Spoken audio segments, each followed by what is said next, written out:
Hello बच्चों, आज हम स्टार्ट कर रहे हैं करंट इलेक्ट्रिसिटी। +2 का चैप्टर है, यूनिट नंबर 2, करंट इलेक्ट्रिसिटी। इस वीडियो में हम ये कंप्लीट चैप्टर डिस्कस करेंगे। बहुत ही सिंपल चैप्टर है करंट इलेक्ट्रिसिटी। देखो बच्चों, सबसे पहले हम समझते हैं व्हाट इज करंट,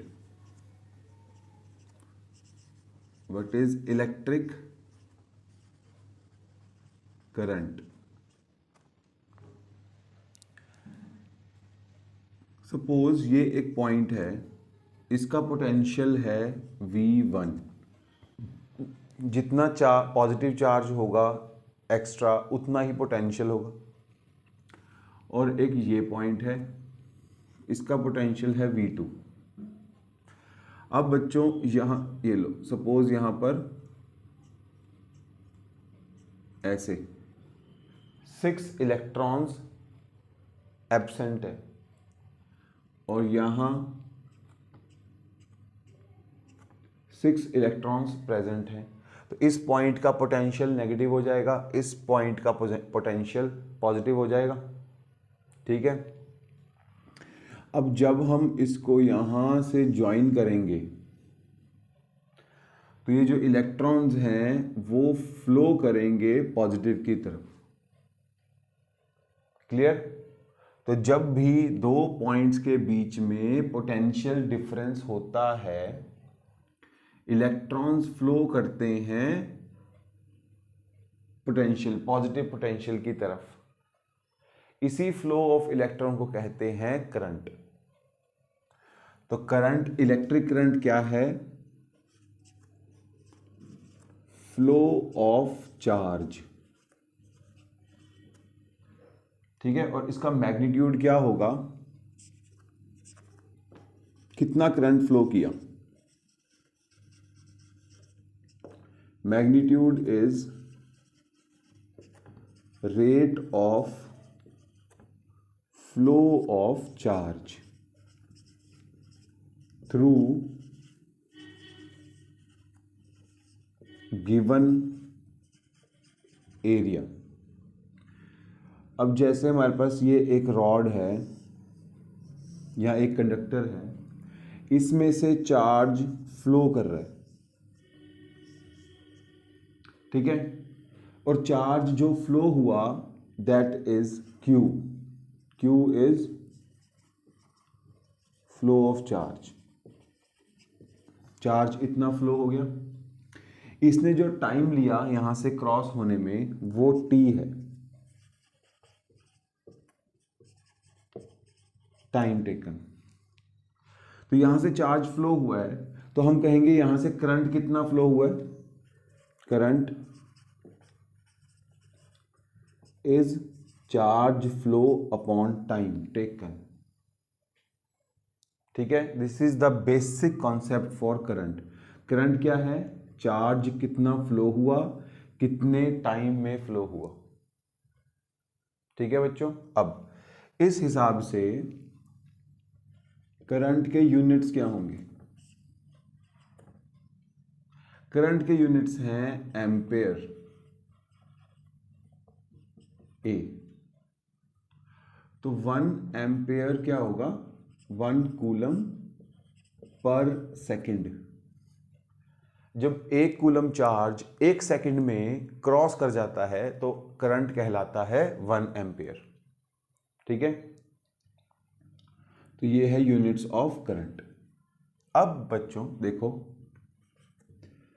सपोज हमारे पास ये कंडक्टर है, यहां से इस कंडक्टर में चार्ज फ्लो कर रहा है। जो चार्ज है वो फ्लो कर रहा है। अब अगर हम निकाल लें average current, average current is जितना भी चार्ज फ्लो हुआ टोटल होल डिवाइड बाय जितने टाइम में उसने क्रॉस किया, total charge upon total time. But अगर हम किसी इंस्टेंट पे करंट निकालना चाहते हैं, इंस्टेंटेनियस करंट, तो that current is dq by dt, differentiation of charge with respect to time. तो I is equal to dq by dt। तो पहला कॉन्सेप्ट ये है, current is equal to charge upon time. इसके ऊपर क्वेश्चन कैसा आएगा, देखो बच्चों, charge flow through conductor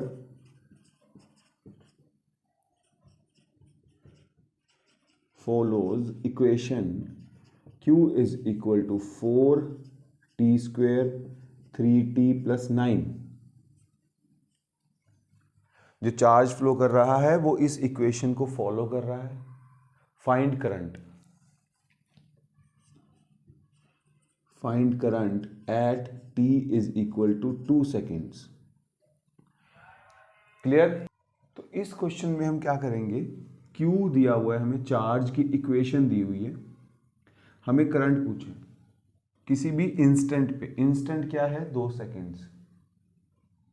time तुम्हें दिया होगा 2 सेकेंड, 4 सेकेंड, 5 सेकेंड, 1 सेकेंड। तो तुम क्या करोगे, चार्ज की डिफरेंशिएशन कर देंगे, उस डिफरेंशिएशन करने के बाद उसमें टाइम पुट कर देंगे। क्लियर? इस क्वेश्चन का, इस कॉन्सेप्ट का क्वेश्चन ऐसा होगा। तो ये है बच्चों current, current is charge upon time. Clear? अब देखो बच्चों नेक्स्ट कॉन्सेप्ट। अब हमें ये पता चल गया कि करंट जो होता है वो चार्ज का फ्लो होता है। अगर चार्ज फ्लो कर रहा है तो करंट फ्लो करेगा।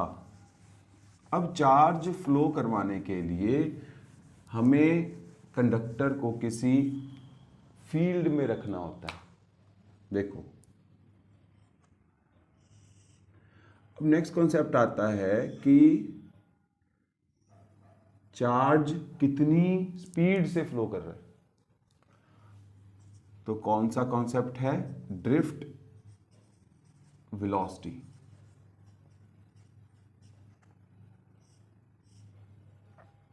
देखो जी, अब इसमें ना इलेक्ट्रॉन्स हैं, सपोज ये इलेक्ट्रॉन्स हैं। शुरू में अगर कोई भी फील्ड नहीं है इन एब्सेंस ऑफ इलेक्ट्रिक फील्ड, इनको खींचने वाला कोई है ही नहीं, तो कोई इलेक्ट्रॉन कहीं जा रहा है, कोई कहीं जा रहा है, ये रैंडमली मूव करते रहेंगे, अपने आप इधर उधर मूव करते रहेंगे। ठीक है? तो इन सब की एवरेज वेलोसिटी कितनी होगी in absence of electric field? Average velocity of electrons is equal to 0। इसका मतलब शुरू में किसी की कोई वेलोसिटी एवरेज निकालने तो एवरेज वेलोसिटी 0 है, इलेक्ट्रॉन कहीं नहीं जा रहे, सब इधर उधर मूव कर रहे हैं। तो इसका मतलब हम ले लेते हैं इनिशियल वेलोसिटी इज 0। ठीक है, यहां इनिशियल एवरेज ले लेते हैं।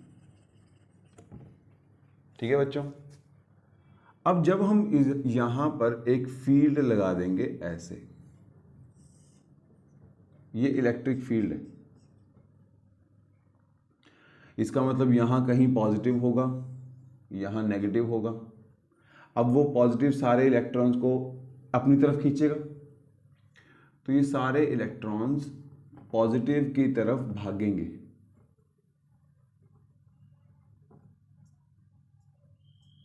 कुछ ऐसे इधर भागेंगे। क्यों? क्योंकि सबके ऊपर एक फोर्स लगेगी। तो हम यही चीज हम क्या लिखेंगे, in presence of electric field, जब इलेक्ट्रिक फील्ड लगा दी हमने, each electron will experience a force, her electron के ऊपर फोर्स लगेगी, खिंचाव लगेगा, वो कितना होगा, क्यू ई, हर इलेक्ट्रॉन इधर खींचा चला आएगा। इस फोर्स की वजह से एक्सेलरेशन कितनी होगी, एक्सेलरेशन होती है फोर्स अपॉन मास, तो हर इलेक्ट्रॉन की जो एक्सेलरेशन होगी वो होगी force upon mass of electron. अब ये भाग रहा है, हर इलेक्ट्रॉन, अब वेलोसिटी चेंज हो जाएगी उसकी, तो due to this acceleration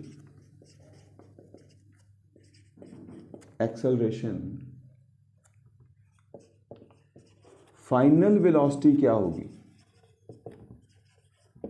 of each electron is equal to v ले ले, ठीक है, v। अब final velocity is initial plus acceleration into time, तो final velocity is u plus acceleration into time. अब बच्चों ये t क्या है, t जो है ना वो है रिलैक्सेशन पीरियड, ये भी लिख देना।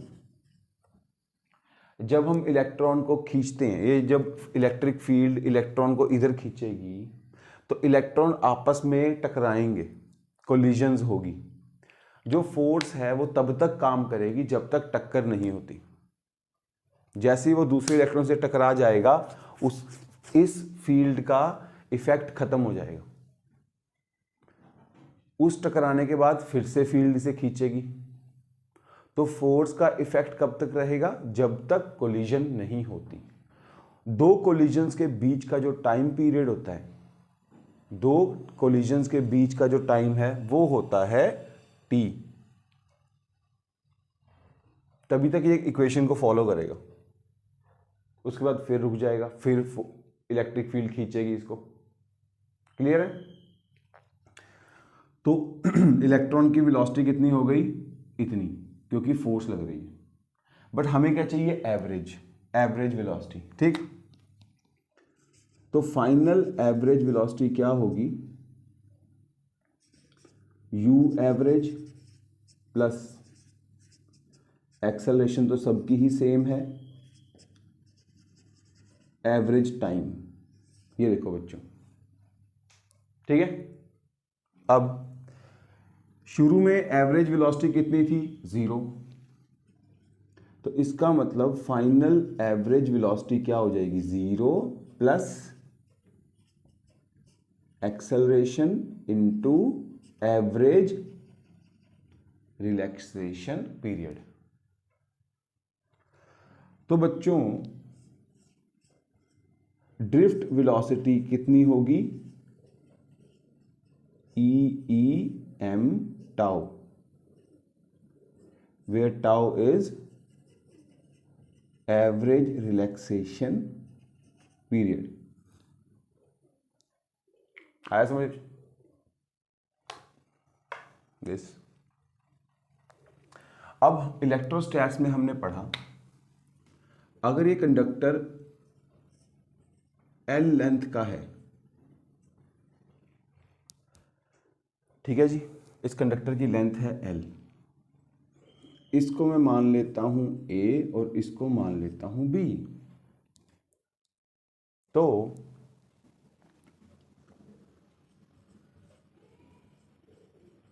Potential difference between A and B is given by VAB is given by electric field into length। याद है, electric field is equal to minus potential difference upon distance, potential gradient. तो अगर मुझे potential difference निकालना है तो electric field को distance से मल्टीप्लाई कर देंगे। क्लियर? तो बच्चों इलेक्ट्रिक फील्ड कितनी आ गई, इसी को यूज कर लेते हैं। इलेक्ट्रिक फील्ड कितनी आ गई, V/L। तो अगर मैं इस ड्रिफ्ट वेलोसिटी में इसको पुट कर देता हूं तो ड्रिफ्ट वेलोसिटी का एक रिलेशन पोटेंशियल के साथ भी आ जाएगा। This is the relation of drift velocity with potential. लो जी,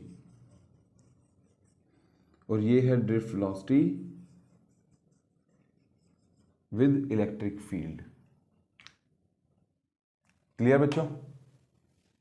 तो ड्रिफ्ट वेलोसिटी क्या होती है, average velocity with which electrons drift toward positive terminal.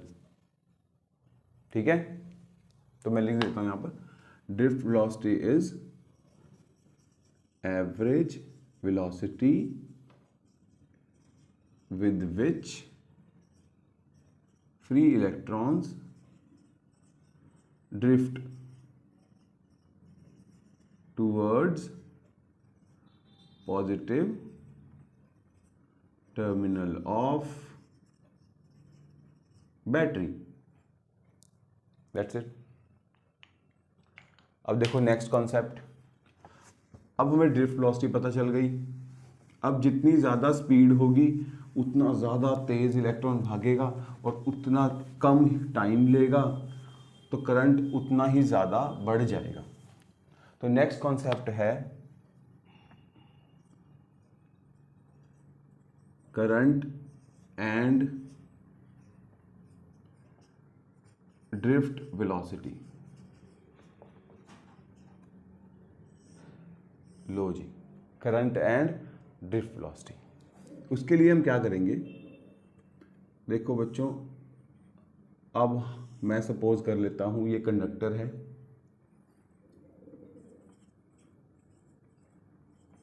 Conductor of length L,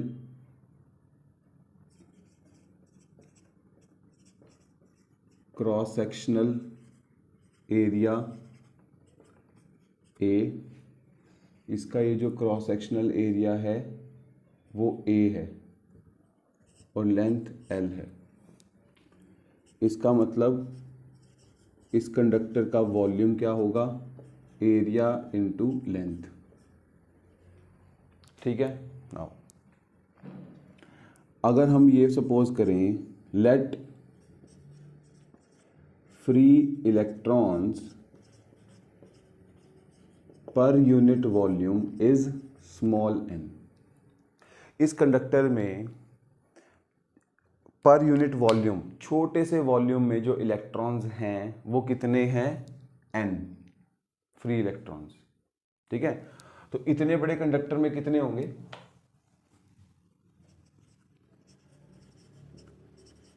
total free electrons in conductor of volume AL will be equal to n, और वो n क्या होगा, density of electrons into volume of conductor. ये चीज ध्यान से समझ लो। अगर कंडक्टर में कोई भी मटेरियल है, ये सपोज कॉपर है, तो कॉपर में इलेक्ट्रॉन्स कितने होते हैं पर यूनिट वॉल्यूम, मैंने सपोज कर लिया n, छोटे से वॉल्यूम में उसके n इलेक्ट्रॉन्स हैं, तो इतनी बड़ी रॉड में कितने होंगे, n इंटू जितना इस रॉड का वॉल्यूम है। ठीक है बच्चों, अब देखो, जब मैं इसको एक्सटर्नल फील्ड में रखूंगा, सपोज मैंने एक फील्ड बना ली E, ठीक है, तो सारे के सारे इलेक्ट्रॉन्स इधर मूव करेंगे। ठीक है, अब देखो जी आगे, average time required to cross the length L। हमें पहुंचना है करंट तक। करंट क्या होता है? चार्ज जो फ्लो हुआ अपॉन टाइम। ठीक है, तो टाइम भी तो निकालना पड़ेगा ना। इलेक्ट्रॉन्स को यहां से यहां जाने में जो एवरेज टाइम लगा वो क्या होगा? Distance upon speed. जितना डिस्टेंस ट्रेवल किया, जिस स्पीड से किया, तो distance upon drift velocity, time आ गया। चलो जी, अब कितने इलेक्ट्रॉन्स थे जो भाग गए? n, टोटल फ्री इलेक्ट्रॉन जो भाग गए, है ना। तो total charge that drift is equal to Q। तो टोटल चार्ज कितना होगा? जितने इलेक्ट्रॉन्स हैं multiply by charge of electron. ठीक है, now from definition of current, I is equal to जितना चार्ज ड्रिफ्ट हुआ, जितने टाइम में ड्रिफ्ट हुआ। ठीक है, वैल्यूज डाल देते हैं। N E अपॉन टाइम कितना है? L upon drift velocity. अब बच्चों टोटल इलेक्ट्रॉन्स कितने हैं? N is equal to small n into volume, put कर देते हैं।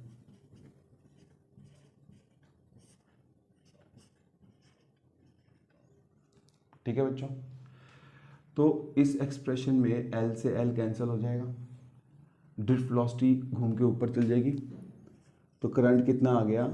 NEAVD। तो ये है करंट और ड्रिफ्ट वेलोसिटी का रिलेशन। ठीक है, करंट और ड्रिफ्ट वेलोसिटी में रिलेशन कैसे निकालना है? पहले हम कंडक्टर सपोज कर लेंगे, उसकी लेंथ L है, क्रॉस सेक्शनल एरिया A है, वही लिख लेंगे। तो इसका वॉल्यूम क्या होगा? Area into length. अब इस कंडक्टर में अगर फ्री इलेक्ट्रॉन्स स्मॉल n हैं इस मटेरियल में, तो इस वॉल्यूम में कितने होंगे? NaL, density of electrons into volume of conductor. अब इतने फ्री इलेक्ट्रॉन्स हैं तो चार्ज कितना होगा? Q is equal two electrons into charge of electron. अब ये सारा चार्ज इधर भाग रहा है, कितना टाइम लगेगा इधर आने में? डिस्टेंस अपॉन स्पीड, तो लेंथ इनटू स्पीड। करंट क्या होता है? जो चार्ज फ्लो हुआ जितने टाइम में फ्लो हुआ, तो ये चार्ज फ्लो ये रहा और टाइम ये लगा, इसको डिवाइड कर देंगे, हमारे पास रिलेशन आ जाएगा। तो रिलेशन याद रखना है, current is equal to NEAVD।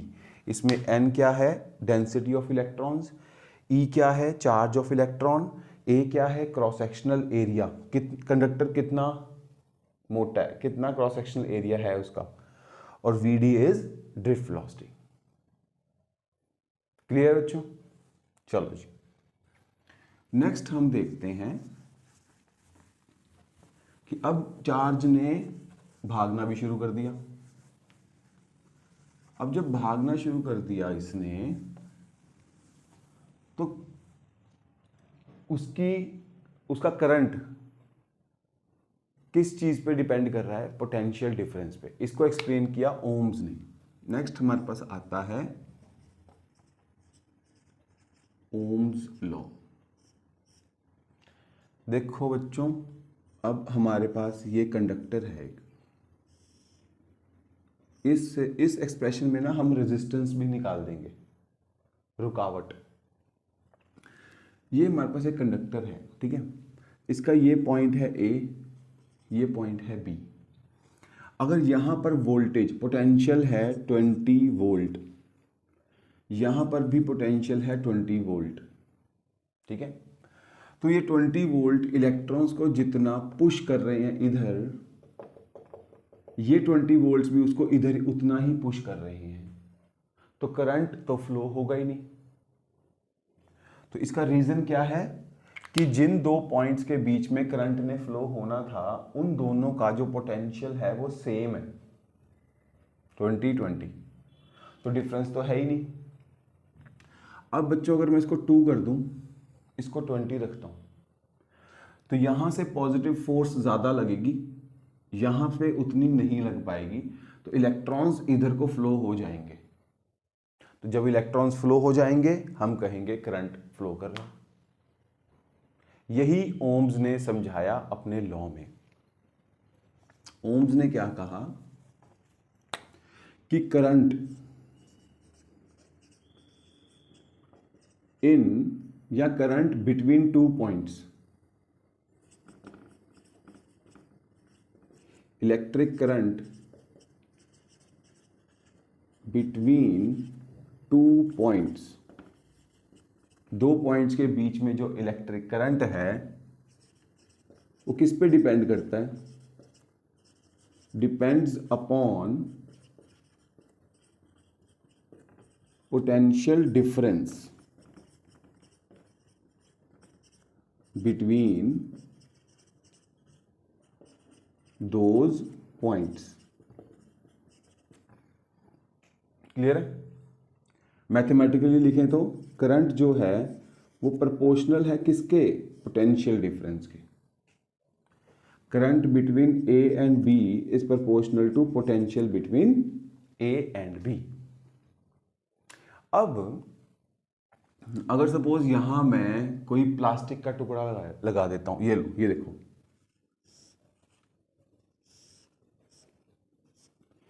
ये मैंने दे दिया 20 वोल्ट और ये है 2 वोल्ट।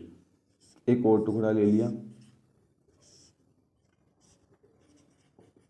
यहां भी 20 वोल्ट, यहां भी 2 वोल्ट। अब बच्चों ये है मेरे पास कॉपर,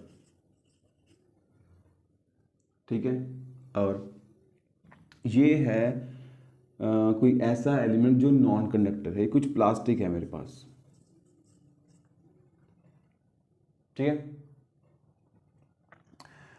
नाउ इसमें से करंट तो जाएगा नहीं, बट पोटेंशियल डिफरेंस तो है, इसमें तो करंट जाएगा, इसमें नहीं जा रहा, तो पोटेंशियल पे तो डिपेंड ही नहीं कर रहा, तो वो मटेरियल पे भी डिपेंड करता है। ये बताने के लिए, इसको एक्सप्लेन करने के लिए प्रोपोर्शनैलिटी की को हटा के कुछ कांस्टेंट लगा दिया। तो I R is equal to potential difference, where R is resistance और ऑब्स्ट्रक्शन ऑफ मटेरियल। जो मटेरियल हम यूज कर रहे हैं दोनों पॉइंट्स को ज्वाइन करने के लिए, उस मटेरियल की ऑब्स्ट्रक्शन होगी आर, और इसे ही कहते हैं रेजिस्टेंस। तो ओम्स ने क्या कहा? V is equal to I R. अब देखो जी, इस मेथड से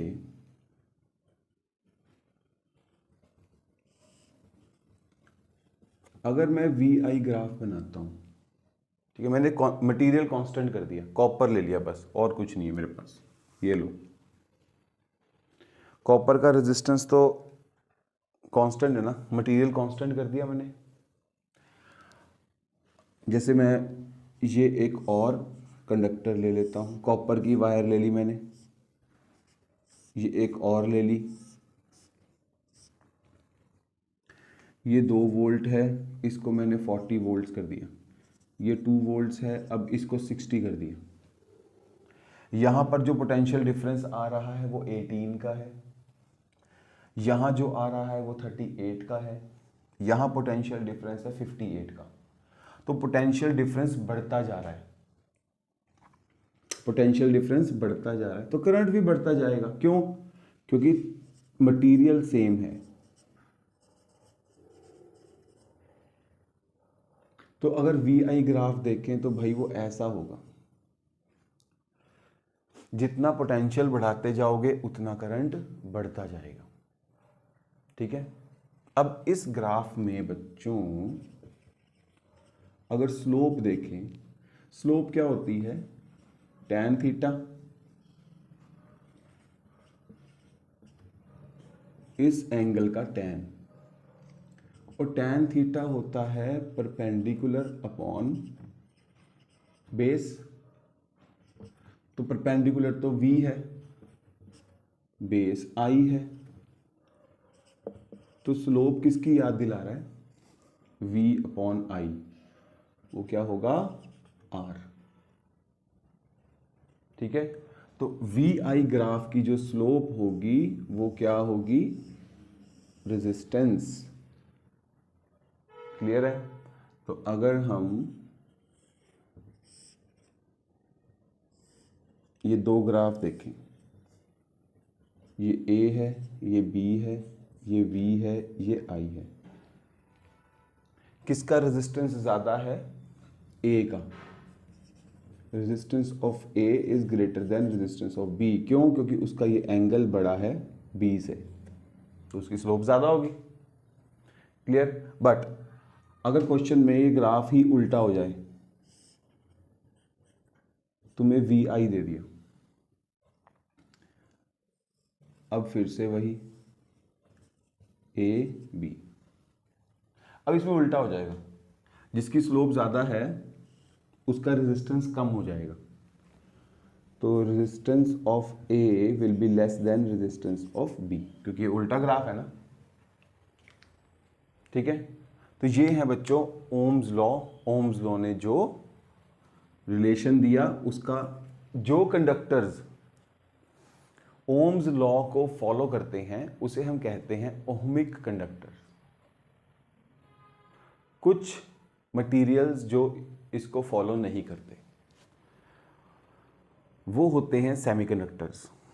आगे चैप्टर है कंप्लीट सेमीकंडक्टर्स के ऊपर।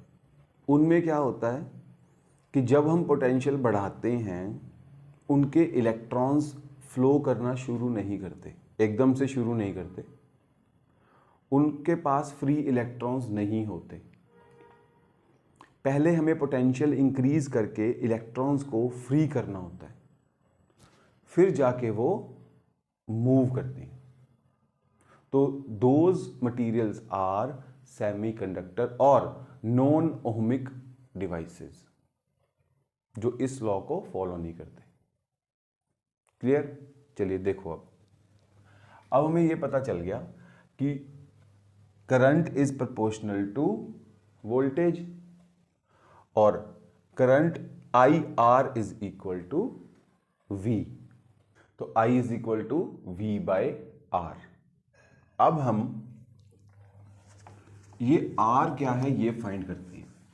देखो इसका रिलेशन क्या होगा।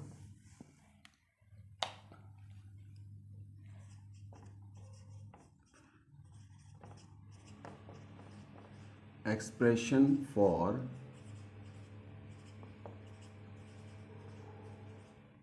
रेजिस्टेंस। देखो कितना सिंपल है ये। अगर तुम्हें क्वेश्चन आता है रेजिस्टेंस का एक्सप्रेशन ऑब्टेन करो। देखो बच्चों, अब फिर से वही, ये कंडक्टर ले लिया हमने, इसकी लेंथ L है, जिस इलेक्ट्रिक फील्ड में रखा हुआ है वो E है, इसका क्रॉस सेक्शनल एरिया A है। जैसे ही हम इसको इलेक्ट्रिक फील्ड में रखेंगे सारे electrons opposite to the electric field भागना शुरू हो जाएंगे। ठीक है। सपोज ये पॉइंट है P और ये पॉइंट है Q। अब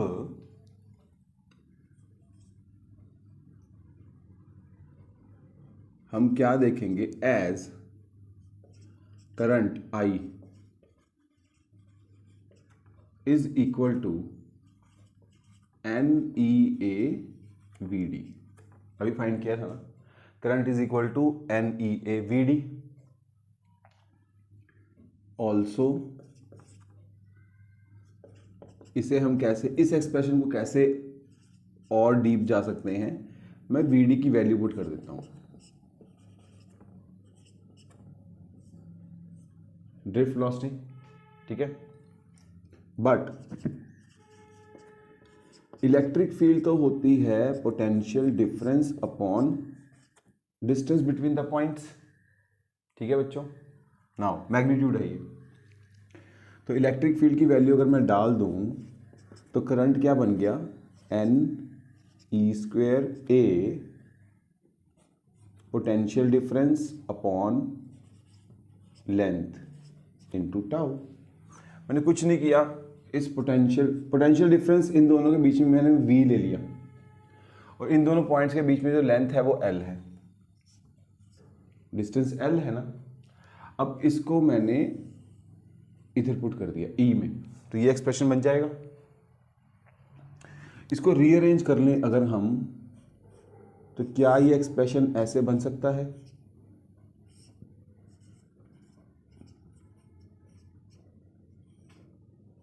लॉजिक रीअरेंज कर लिया ना, बन गया। अब ओम्स कहता है कि I is equal to potential difference upon some constant, और ये कांस्टेंट होता है मटेरियल पे डिपेंड अपॉन मटेरियल। इस एक्सप्रेशन से अगर हम सॉल्व कर रहे हैं तो करंट की वैल्यू ये आ रही है, कंपेयर कर देते हैं।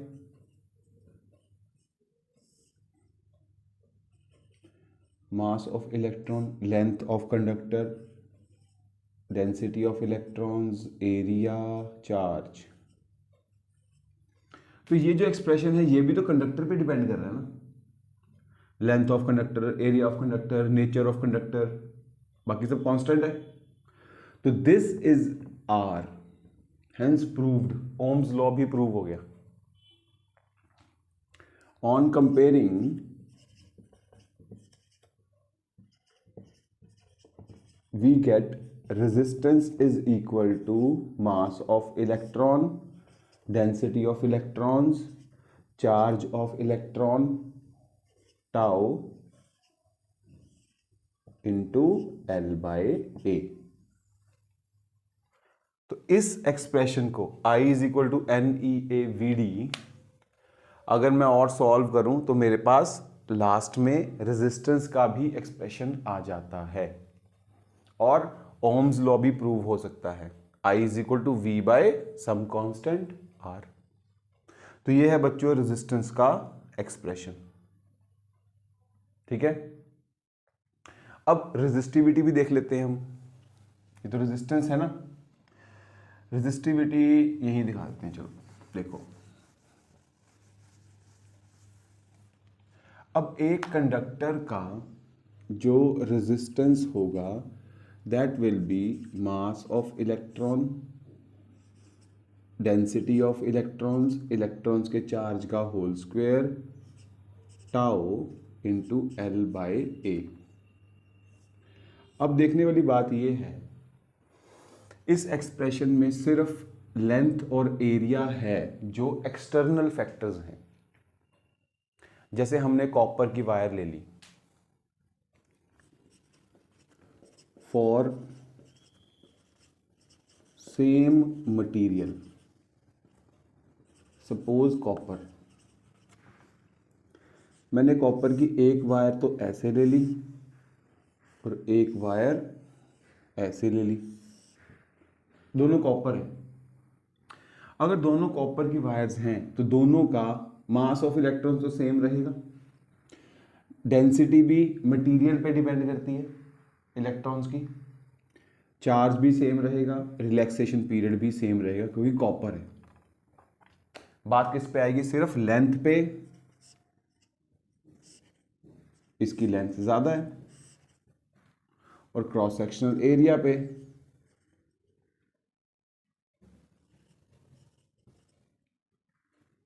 तो हर मटेरियल का एक पार्ट कांस्टेंट होता है, ये ब्रैकेट मटेरियल पे डिपेंड करती है। तो इस ब्रैकेट को हम लिख देते हैं again some constant rho L by A। तो this rho is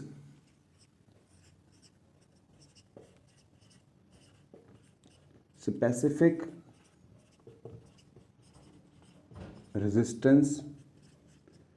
It depends upon nature of material, not its configuration।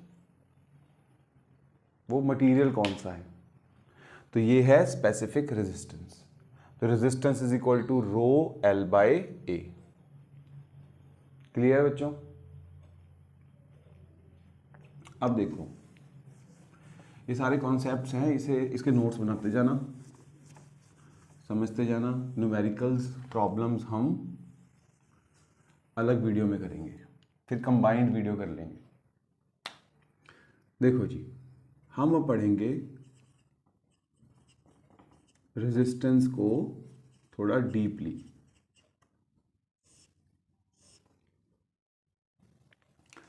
अब हमारे पास सपोज ये एक कंडक्टर है, इसकी लेंथ है L और इसका क्रॉस सेक्शन एरिया है A। तो length of the conductor is L suppose कर ली मैंने, और उसका क्रॉस सेक्शनल एरिया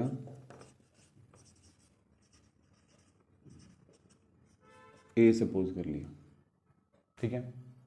अब इसका रेजिस्टेंस कितना होगा,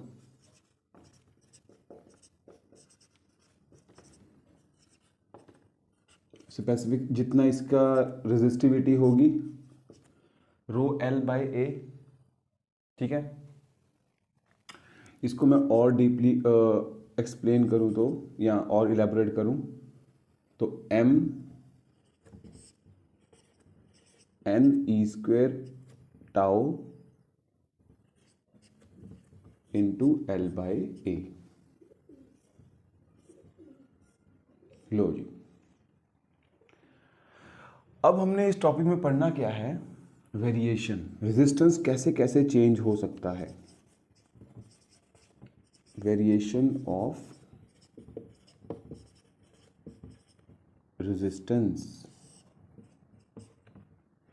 पहला विद लेंथ, अगर मैं उसकी लेंथ से छेड़छाड़ करूंगा, उसे लंबा कर दूंगा, छोटा कर दूंगा, तो उसका रेजिस्टेंस चेंज हो जाएगा। Second, cross sectional area. देखो अगर ये एक वायर है, सेम मटेरियल की दूसरी वायर है, तो इसका रेजिस्टेंस कम होगा, कम होगा, इसका रेजिस्टेंस ज़्यादा होगा, क्योंकि लेंथ ज़्यादा है ना। रेजिस्टेंस जो है लेंथ पे डायरेक्टली प्रोपोर्शनल है। अब क्रॉस सेक्शनल एरिया, एक ये वायर है और एक ये वायर है। अब इन दोनों की लेंथ तो सेम है ना, बट ये इसका क्रॉस सेक्शनल एरिया ज़्यादा है, इसका क्रॉस सेक्शनल एरिया कम है। तो यहाँ भी देख लो, resistance is directly proportional to length. जितनी ज़्यादा लेंथ उतना ज़्यादा रेजिस्टेंस। इस केस में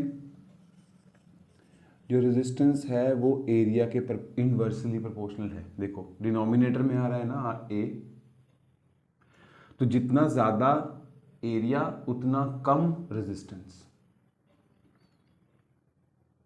लो जी, थर्ड, रिलैक्सेशन पीरियड।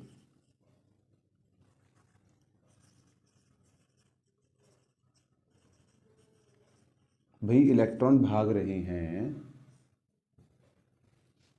टकरा कोलिजन्स के टाइम पे भी तो डिपेंड करेगा ना, कितनी तेजी से कोलिजन्स हो रही हैं। वो कैसे होती हैं, टेम्परेचर पे। अब मेरे पास दो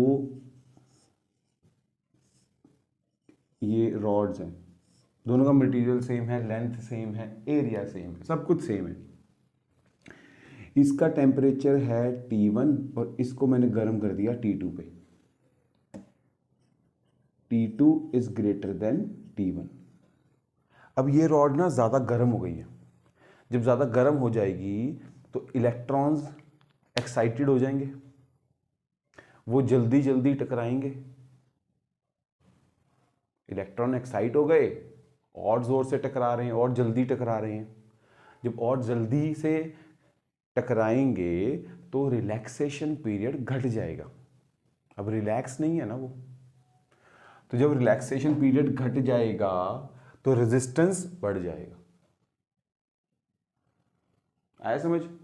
तो टेम्परेचर पे भी ये डिपेंड करता है, क्योंकि रिलैक्सेशन पीरियड टेम्परेचर पर डिपेंड कर रहा है। तो 3 तरह से क्वेश्चन आ सकता है। फर्स्ट, उसकी लेंथ चेंज होगी, सेकंड उसका cross sectional area, third temperature. इन 3 चीजों पे रेजिस्टेंस डिपेंड करता है। क्लियर? अब इन्हें पढ़ते हैं हम।